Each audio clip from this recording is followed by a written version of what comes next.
Hey, this is Andy Mandel with the Mandel team here over at RE/MAX, and I wanted to bring you an update as to what they're doing with the new purchase and sale contract. So this is going to be very important for anyone who's looking to buy or sell a home in the state of Florida here, effective after April 4th. They didn't want to make these changes on April Fool's Day, so we're going effective April 1st. These are going to be the changes to the FAR bar as-is sales contract, which is what most people are now using these days down here, at least in South Florida. So these are very, very important changes, and I wanted to make sure that you are aware because they're going to affect how both buyers and sellers can deal with a property sale here. So effective April 4th, the loan commitment period that used to be in the contract is now called the loan approval period. So it's no longer a loan commitment, it's a loan approval.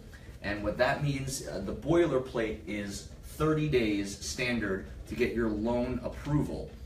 So that means you have to be very, very careful with what lenders you're using to make sure that they can fulfill, first they can get you your loan approval in 30 days.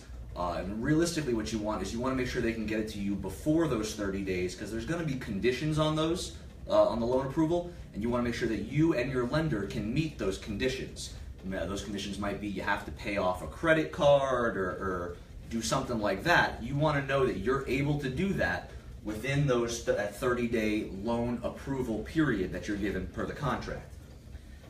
If you're not, you need to be able to back out during those 30 days so your deposit's safe and you're still within your contract. You don't want to be in default. They now specify that a condition for the sale of another property does not qualify as a loan approval. So if you get your loan approval on day 25 and it says, hey, you have to sell this piece of property that you also own, that is not technically a loan approval.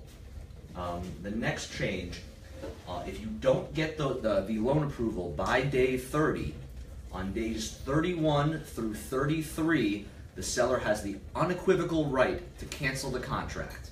So if they have any doubts whatsoever that you will be able to close, they can just say, never mind, we're putting the home back on the market, this contract is canceled, the buyer has no say in that whatsoever, and this is going to affect a lot of buyers because we're still in a very, very competitive marketplace. A lot of homes are selling with multiple offers, so if you beat out another offer, there's a good chance they have backup offers, and they could just say, we're going with the backup offer, never mind.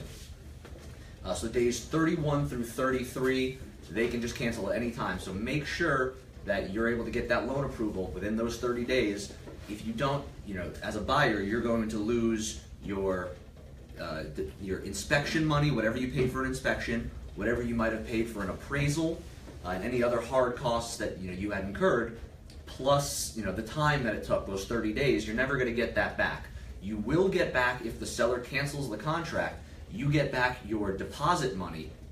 They don't get both. They don't get to cancel and keep your deposit, but you did just lose 30 days plus whatever hard costs you incurred. So make sure your lender can get you the loan approval within 30 days. On day 34 of the contract, whether or not you got that official loan approval letter from your lender, you are considered to have gotten your loan approval. So your money is now hard, your deposit money, and if you don't close for any reason whatsoever, the money goes to the seller. So you want to make sure that if you know you're not going to be able to close on the property, we know before day 30, otherwise you're risking automatically forfeiting your deposit money. The only way after day 34, as a buyer, if you do not close, that you can get your money back from your deposit money is if the property doesn't appraise or if there are property related conditions, so like let's say there's a roof leak that was noted in the appraisal, anything like that, or if the seller backs out, the seller defaults, which most likely isn't going to happen. So if the property doesn't appraise or if there's property related conditions after day 34, you can get your money back. But other than that, your deposit is at risk. So these are very, very important changes to the financing clause of the contract here. It's very important to work with a realtor who knows what the timelines are, so you know that if you're not getting your loan approval, you have to know before day 30. And it's also very important to work with a very, very good reputable lender who can get you that loan approval on time. If you need any recommendations for good lenders, I have some great ones that I can recommend to you that they will always close on time. But this is very, very important. This is going to affect how all buyers and sellers buy property for the rest of the year here. So make sure you're working with someone who understands these changes and what that means for you. Thank you very much for your time, and I appreciate it.